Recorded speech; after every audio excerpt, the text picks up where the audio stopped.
Hey everyone, it's Ryan with Frontline Animal Removal. I'm going to show you some ladder safety. I'm not telling you to do what I do, but what I'm telling you is keep your wits about you. So if you're going to do your own stuff, or let's say you're a nuisance trapper out there looking to do stuff, I want to talk about decks. I am on a composite deck. This is a 32-foot tall ladder, fully extended. I need to get up to where the critters are. Now, decks are slippery. Plastic decks, or these composite decks, they might have a little texture to them, but they're smooth and they're slick. Most ladders have rubber feet on them, and when those rubber feet are brand new, they're very grippy and do a good job. But as rubber ages, it starts to harden and it loses its gripping potential. So we have to get creative when it comes to working on decks. So not only are these composite decks slick, but wooden decks are also slick. Now when the wood's brand new, it's dry, it's not slick.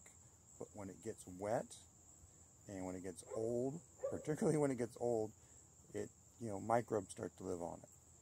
And that damp, wet wood is very slick and very dangerous. I had a ladder kick out from underneath me once because I was in a hurry and didn't think about the wet deck. So we're always looking for ways to use a ladder on a deck and do it safely. Sometimes, like with a wooden deck, we'll literally screw the base of the ladder to the deck. Sometimes we can use a strap that we can anchor to the house or to the ground or onto the edge of the deck. And in this case, we have a deck with no fasteners. The only place you see fasteners is along the edge, but out here you don't see any fasteners. I did not want to put holes in the deck, and there would be many holes because I'd be moving my ladder around to many places. So I had to create a unique solution to my problem. So let me show you my solution.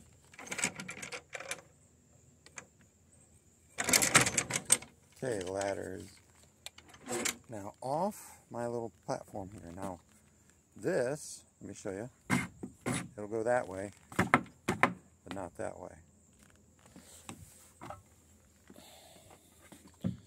So what I did here is put a small piece of angle iron on the back side of this wood. This is a, was it a 2x8? And then we got a 2x4 here. This 2x4 is the backstop for the feet. I probably don't need it because this is a good piece of wood that the rubber pads could grip, but I put this on here just to be paranoid, because paranoia keeps you alive most of the time. And then we have this piece of angle iron that is anchored across, and it slips right down into this spacing, and it's a bad spot. It slips down into between the boards.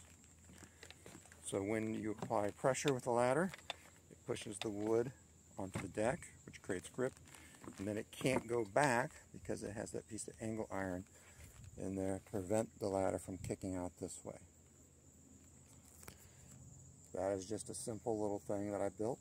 I do not recommend you do that. You create your own solution because each and every deck and each and every situation is unique. So I've done many of these unique solutions, and this just happens to be one of them. So when you're using these ladders, be careful and do not trust decks because they're slick. Grass has its other issues. It can be slick when it's wet, but most ladders have teeth on the feet that can be rotated and that will dig into the ground. If the ground is soft, the bottoms of the feet will dig into the dirt. That works pretty good too. Concrete, when it's nice and clean like this down here, has excellent grip. But green, slimy concrete is slippery. Same as asphalt. Also, gravel can act like ball bearings, so you might have to dig a little hole to put the feet of your ladder in. But I was just showing you my little solution for a slick deck.